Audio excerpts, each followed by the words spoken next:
Hello friends, my name is Abhishek and today in this video I will show you how to remove your image background. Like this is my photo and here you are seeing the background of this image. So firstly I will remove the background first and then put this background.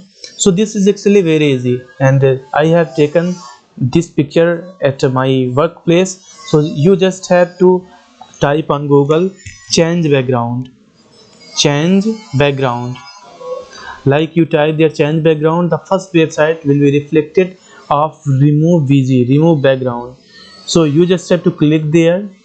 First you have to choose here the picture that you want to remove background first. So I will choose here my photo that was renamed as first, and as this photo uploads the background will automatically be changed.